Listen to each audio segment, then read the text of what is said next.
Good morning. It's Friday morning, and today we're going to read from John chapter 21, 1 through 14. After this, Jesus revealed himself again to the disciples by the Sea of Tiberias, and he revealed himself in this way. Simon Peter, Thomas called the twin, Nathanael of Cana in Galilee, the sons of Zebedee, and two others of his disciples were together. Simon said to them, "I'm going fishing." And they said, "We'll go with you." They went out and got into the boat, but that night they caught nothing.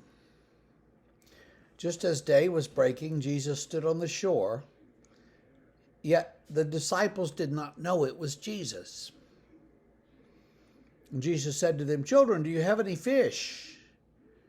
They answered him, "No." And he said to them, "Cast a net on the right side of the boat, and you will find some." So they cast it, and now they were not able to haul it in because of the quantity of fish. That disciple whom Jesus loved therefore said to Peter, "It's the Lord." And when Simon Peter heard that it was the Lord, he put on his outer garment, for he was stripped for work, and threw himself into the sea.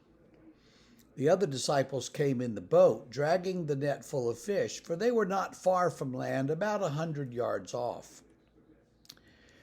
When they got out on land, they saw a charcoal fire in place, with fish laid out on it, and bread. And Jesus said to them, "Bring some of the fish that you've just caught." So Simon Peter went aboard and hauled the net ashore, full of large fish, 153 of them. And although there were so many, the net was not torn. And Jesus said to them, "Come and have breakfast." Now none of his disciples dared ask him, "Who are you?" They knew it was the Lord. And Jesus came and took the bread and gave it to them, and so the fish. And this was now the third time that Jesus was revealed to the disciples after he was raised from the dead. Now, I think that what we have here is a really authentic eyewitness piece of testimony, and I'll tell you why. Are you ready? How many fish were in the net?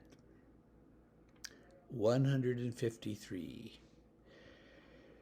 That's a very specific number. He didn't say, more than 100 or 1,000 fish or, 17 million fish. He said 153.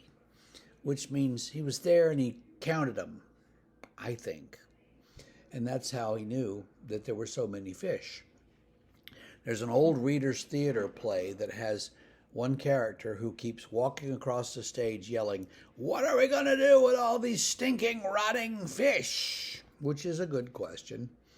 Of course, they would have sold them to somebody because there'd have been somebody there to buy the fish. And the fact that they caught them all is a little humorous. They've been fishing all night with the nets and they got nothing. And Jesus says, "Throw your net on the other side of the boat." "Yeah, that'll do it." Well, and they're thinking, wait a minute, the water under one side is the same water. It's like, what difference does that make? You dummy. But they do it and they catch 153 large fish. So, all that's just kind of funny, but I think it indicates that this is really eyewitness account from John. The larger picture point that I think John wants to make is that Jesus was resurrected in his body. He ate fish, he cooked fish, he cooked breakfast. So he's very much a bodily person. He wasn't some sort of ghost or weird kind of thing that appeared. He was different, but it was him, and that was something that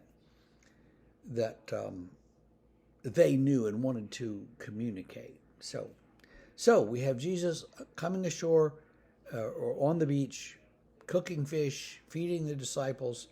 And there's going to be a conversation then with Peter, and that's going to come. We'll do that tomorrow.